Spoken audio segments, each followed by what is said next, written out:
She looked up at him and called, "Hey, good morning." Her bright brown eyes shone with joy, accenting her pert little nose, wide smile, and nicely defined chin. He should have kept his eyes on her face, but the blue top clinging to her breasts and the jeans outlining her perfect bottom drew his gaze downward until he'd taken in every feminine inch of her. Irritated with himself, he nearly cursed. Why had he hired someone so cute? A glance at her mountain of gear only increased his ire. Obviously, she was all wrong for this job.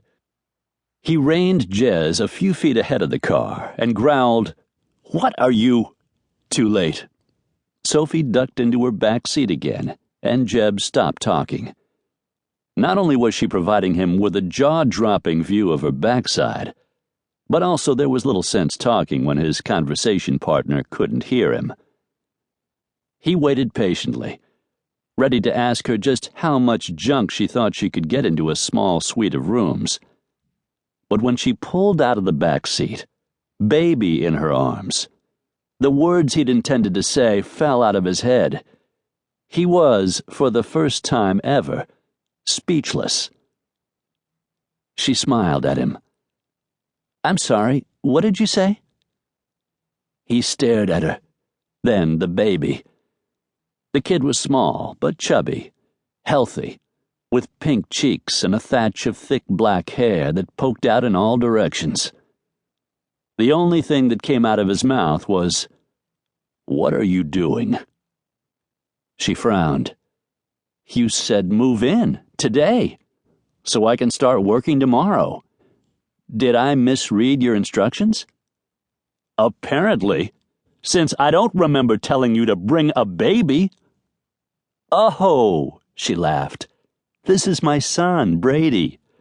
She kissed the little boy's cheek. "Say hello, Brady." The baby cooed and gooed, and Jeb's heart stuttered in his chest.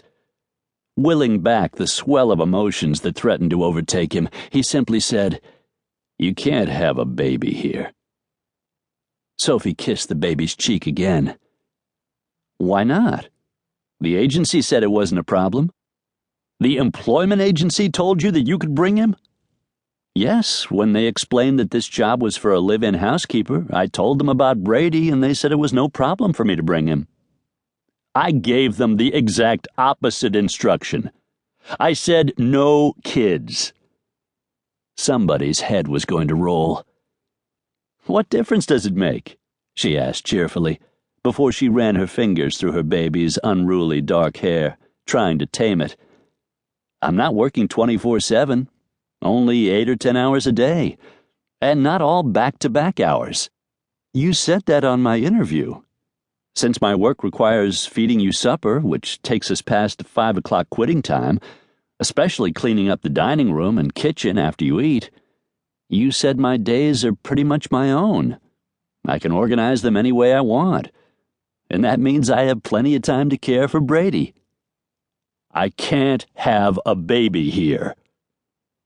Her expression hardened. Her shiny brown eyes turned into laser beams of steely determination.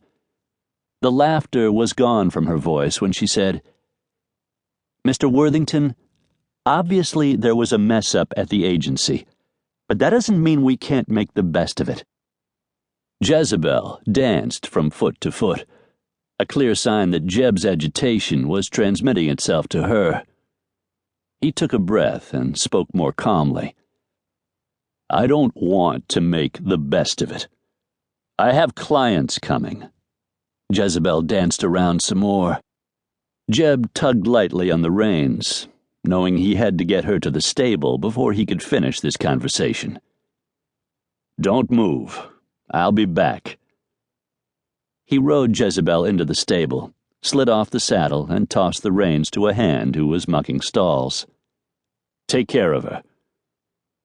With the anger in his belly churning into hurricane force, he strode outside again and to the driveway. Sophie Penazzi stood beside her vehicle, her child sitting in the plastic basket thing.